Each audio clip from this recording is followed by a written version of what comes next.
আমরা নির্বাচনকে কিভাবে দেখি? শুধু জেতা হারার একটা খেলা হিসেবে? না, নির্বাচন আসলে সুশাসন বা গভর্নেন্সের সমস্যা সমাধানের একটা ডেটা নির্ভর পদ্ধতি। আজ আমরা পশ্চিমবঙ্গের ভাতার বিধানসভা কেন্দ্রের গভীরে যাব, শুধু বোঝার জন্য নয় যে কি ঘটেছে, বরং এটা দেখতে যে মানুষের ক্ষোভ আর অভিযোগগুলোকে কিভাবে একটা কার্যকরী প্রশাসনিক নকশায় বদলে ফেলা যায়। তো চলুন দেখে নিই আমাদের এই বিশ্লেষণের যাত্রাপথটা ঠিক কেমন হবে। আমরা শুরু করব একেবারে মাটির বাস্তবতা দিয়ে, তারপর দেখব ভোটাররা কি সংকেত পাঠাচ্ছেন, জনাদেশের কারণ খুঁজব, ভোটের গতিপথ বিশ্লেষণ করব, আর সবশেষে সুশাসনের জন্য একটা সুস্পষ্ট পরিকল্পনা আর বিশ্বাস ফিরিয়ে আনার পথ নিয়ে কথা বলব। চলুন শুরু করা যাক। যে কোনো জায়গার রাজনীতি বুঝতে হলে সবার আগে তার মাটির টানটা বুঝতে হয়। সেখানকার জল, হাওয়া, মানুষের জীবন জীবিকা এগুলোকে অনুভব করতে হয়। ভাতার, যাকে আমরা বাংলার শস্য ভণ্ডার বলেও চিনি, এখানকার মানুষের জীবন কিন্তু এই মাটির সাথেই বাঁধা। বর্ধমান সদর উত্তর মহাকুমার এই এলাকাটা দেখুন, প্রায় ৭৪% গ্রামীণ। এখানকার জমি মূলত সমতল প্লাবনভূমি, মানে সেচের জন্য পুরোপুরি খালের জলের ওপর নির্ভরশীল। এই ভূগোল একদিকে যেমন এখানকার কৃষিকে আশীর্বাদ দিয়েছে, তেমনি কিন্তু কিছু গভীর আর দীর্ঘস্থায়ী সমস্যারও জন্ম দিয়েছে। ভাবুন তো একবার, সমতল জমি হওয়ার কারণে অল্প বৃষ্টিতেই এখানে জল জমে যায়। এটা ফসল আর সাধারণ জীবনযাত্রা দুটোর জন্যেই একটা বিরাট সমস্যা। বন্যা আটকানোর বাঁধগুলো বহু বছরের পুরনো, খুবই দুর্বল। আবার দেখুন, জাতীয় সড়ক ১৯-এর মতো এত গুরুত্বপূর্ণ একটা রাস্তাও ভাঙাচোরা, যা যাতায়াত আর ব্যবসা বাণিজ্যে মারাত্মক প্রভাব ফেলে। স্থানীয় কলকারখানা তেমন নেই, তাই তরুণদের মধ্যে বেকারত্ব বাড়ছে। আর কৃষকরা, তারা মাথার ঘাম পায়ে ফেলেও ফসলের ঠিক দাম পাচ্ছেন না। এই ছোট ছোট সমস্যাগুলোই কিন্তু জমে জমে একটা বড় অসন্তোষ তৈরি করে। এখানকার সামাজিক বুননটাও কিন্তু বেশ জটিল। জনসংখ্যার প্রায় ৭৩% হিন্দু আর ২৬% মুসলিম। এর মধ্যে আবার একটা বড় অংশ, প্রায় ৩২%, তপশিলি জাতিভুক্ত, যাদের মধ্যে নমশূদ্র, মতুয়া, বাগদি, বাউরি সম্প্রদায়ই প্রধান। আবার প্রায় ১০% তপশিলি উপজাতীয় আছেন, যাদের বেশিরভাগই সাঁওতাল। এই প্রত্যেকটা সম্প্রদায়ের নিজস্ব আশা আকাঙ্ক্ষা আছে, উদ্বেগ আছে, যা এখানকার রাজনীতিকে খুব গভীরভাবে প্রভাবিত করে। মাটির কথা তো হলো, এবার চলুন রাজনীতির দিকে তাকাই। ভোটের ডেটা আর সাধারণ মানুষের কথাবার্তা থেকে কি ইঙ্গিত উঠে আসছে? ভোটাররা আসলে কি বলতে চাইছেন? তাদের রায়ের আসল বার্তাটা কি? আসুন বোঝার চেষ্টা করি। ভাটারে যা ঘটেছে তাকে একটা রাজনৈতিক ভূমিকম্প বললে ভুল হবে না। শুধু ভাবুন, মাত্র ৫ বছরে বামেদের ভোট প্রায় ৩৪% কমে গেল। এই যে একটা বিশাল ভোট ব্যাংক সরে গেল, তাতে যে রাজনৈতিক শূন্যতা তৈরি হলো, সেটা পূরণ করল কে? বিজেপি। তাদের ভোট একলাফে প্রায় ৩০% বেড়ে গেল। এটা কোনো সাধারণ বদল নয়, এটা একটা সম্পূর্ণ রাজনৈতিক পুনর্বিন্যাস, যেখানে প্রধান বিরোধী শক্তিটাই আমূল বদলে গেল। আর এখানেই বিশ্বাসের সংকটটা খুব গভীর হতে শুরু করে। যখন একজন সাধারণ মানুষকে তার নিজের অধিকার, তার ন্যায্য সরকারি পরিষেবা পাওয়ার জন্য ঘুষ দিতে হয়, তখন গোটা সিস্টেমের উপর থেকেই তো আস্থা চলে যায়। কাটমানি এখন আর শুধু একটা শব্দ নয়, এটা একটা যন্ত্রণাদায়ক বাস্তবতা হয়ে দাঁড়িয়েছে। রাজ্য স্তরের বড় দুর্নীতি, যেমন ধরুন শিক্ষক নিয়োগ কেলেঙ্কারি, তার আঁচ কিন্তু সরাসরি গ্রামে এসে পড়ে। যখন ২৫,০০০-এর বেশি যোগ্য প্রার্থীর চাকরি এক ঝটকায় বাতিল হয়ে যায়, তখন শুধু কিছু মানুষের স্বপ্ন ভাঙে না, এটা গোটা একটা প্রজন্মের কাছে বার্তা দেয় যে মেধার কোনো দাম নেই। এই তীব্র হতাশা আর রাগ স্বাভাবিকভাবেই ভোটের বাক্সে গিয়ে পড়ে। সমস্যাগুলো যে শুধু অর্থনৈতিক তা কিন্তু নয়, লড়াইটা সামাজিক মর্যাদারও।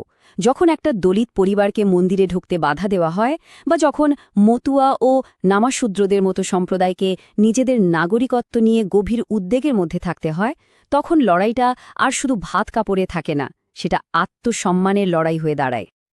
এই যে সামাজিক মর্যাদার সংকট, এটা কিন্তু কোনো বিচ্ছিন্ন ঘটনা নয়, এটা একটা গভীর সিস্টেমিক ব্যর্থতার লক্ষণ। আমরা এতক্ষণ রোগের লক্ষণগুলো নিয়ে কথা বললাম, এখন সময় রোগটা ঠিক কোথায় সেটা খুঁজে বের করার। ঠিক কোথায় আর কেন এই ব্যবস্থাটা ব্যর্থ হচ্ছে, যা মানুষের মনে এত গভীর ক্ষোভ তৈরি করছে? দেখুন কি হয়, সরকার প্রকল্প ঘোষণা করে, টাকাও বরাদ্দ হয়, কিন্তু সেই সুবিধাটা মানুষের কাছে পৌঁছানোর আগেই স্থানীয় স্তরে দুর্নীতির একটা অদৃশ্য দেওয়াল তৈরি হয়ে যায়। কাটমানির দাবি সে ডেলিভারি পাইপলাইনটাকেই ভেঙে দেয়। ফলে হয় পরিষেবা পেতে দেরি হয়, না হলে যোগ্য মানুষ বঞ্চিত হন। আর এর শেষ ফল, রাষ্ট্র আর নাগরিকের মধ্যেকার বিশ্বাসের সম্পর্কটাই ভেঙে চুরমার হয়ে যায়। আমাদের সংবিধান কিন্তু প্রত্যেক নাগরিককে মর্যাদার সাথে বাঁচার অধিকার দিয়েছে। যখন প্রশাসনিক ব্যবস্থা সেই মর্যাদা দিতে ব্যর্থ হয় আর তার ফলে মানুষের মধ্যে থেকে ক্ষোভ তৈরি হয়, তখন একটা দায়িত্বশীল সরকারের কাজ হল সেই ক্ষোভের কারণ শোনা এবং জবাবদিহিতা নিশ্চিত করা, হিংসা দিয়ে সেই কণ্ঠকে স্তব্ধ করে দেওয়া নয়। এই ব্যর্থতাটা দুটো জায়গায় খুব স্পষ্টভাবে দেখা যায়। একদিকে বিচার ব্যবস্থা, যা ভোট পরবর্তী হিংসা আর ভয়ের পরিবেশে নাগরিকদের নিরাপত্তা দিতে পারছে না, আর অন্যদিকে আকাঙ্ক্ষা ব্যবস্থা, মানে চাকরি বা উন্নতির সুযোগ, যা নিয়োগ দুর্নীতির কারণে পুরোপুরি ভেঙে পড়েছে। এই দুটো সিস্টেমের পতন তরুণ প্রজন্মের মধ্যে একটা গভীর নিরাপত্তাহীনতা আর হতাশা তৈরি করছে। এবার একটু গোয়েন্দার মতো করে ভোটের অঙ্কটা কাটাছেঁড়া করা যাক। বামেদের যে বিশাল ভোট ব্যাংকটা ভেঙে গেল, সেই ভোটগুলো ঠিক কোথায় গেল? এই যে ভোটের স্মরণ, এটা ভোটারদের মানসিকতা সম্পর্কে আমাদের কি বলে? সংখ্যাগুলো কখনো মিথ্যে বলে না। দেখুন, বামেদের ভোট কমার হার অর্থাৎ ৩৪%, আর বিজেপির ভোট বাড়ার হার অর্থাৎ ৩০%, প্রায় হুবহু এক। এর একটাই মানে, এটা কোনো কাকতালীয় ব্যাপার নয়, এটা একটা সরাসরি হস্তান্তর। ভোটাররা একটা রাজনৈতিক মেরু থেকে সচেতনভাবে অন্য মেরুতে চলে গেছেন, কারণ তারা একটা শক্তিশালী বিকল্প খুঁজছিলেন। এই যে ভোটাররা, এদের আমরা নোঙরহীন ভোটার বলতে পারি। এরা একসময় বামেদের একনিষ্ঠ সমর্থক ছিলেন, বেশিরভাগই গ্রামীণ তপশিলি জাতি বা ওবিসি সম্প্রদায়ের। এরা এখন রাজনৈতিকভাবে মোহমুক্ত, কোনো আদর্শের প্রতি দায়বদ্ধ নন। তাদের মূল চিন্তা দৈনন্দিন সমস্যা, জমি, চাকরি, জিনিসপত্রের দাম এবং দুর্নীতির বিরুদ্ধে তাদের মনে তীব্র ক্ষোভ। যে দল তাদের এই সমস্যা সমাধানের বাস্তবসম্মত আশ্বাস দেবে, তাদের ভোট সেদিকেই যাবে। শুধু সমস্যা খুঁজে বের করলেই তো হবে না, সমাধানের পথও দেখাতে হবে। মানুষের এই সমস্ত অভিযোগ আর ক্ষোভকে কিভাবে একটা নক্কর কার্যকরী প্রশাসনিক পরিকল্পনা বা ব্লুপ্রিন্টে রূপান্তরিত করা যায়। এটা কোনো ফাঁকা নির্বাচনী প্রতিশ্রুতি নয়, এটা একটা ইনভেস্টমেন্ট প্ল্যান।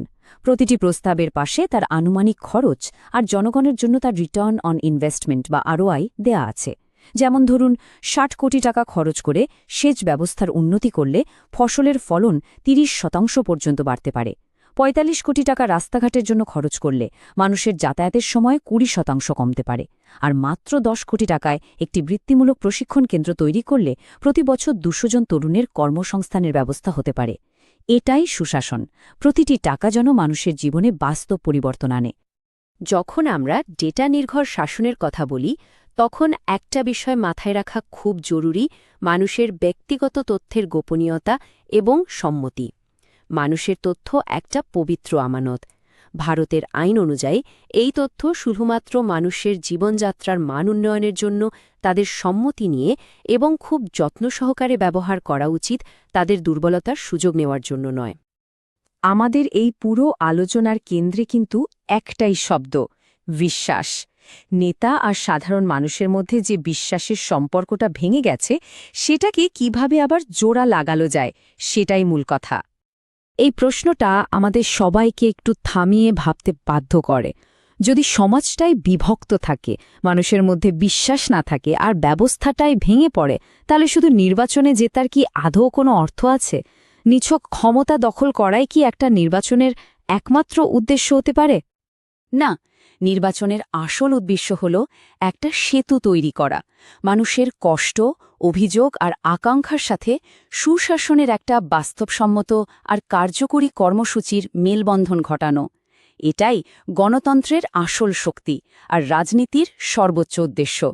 যদি আপনি একজন জনগণকেন্দ্রিক নেতা হতে চান এবং আপনার নির্বাচনী এলাকাকে উন্নত করতে চান, তাহলে blueprintstrategies.ai এর সাথে mgr@blueprintstrategies.ai এ যোগাযোগ করুন বা 08042041602 নম্বরে ফোন করুন। রাজনীতির ঊর্ধ্বে উদ্দেশ্য।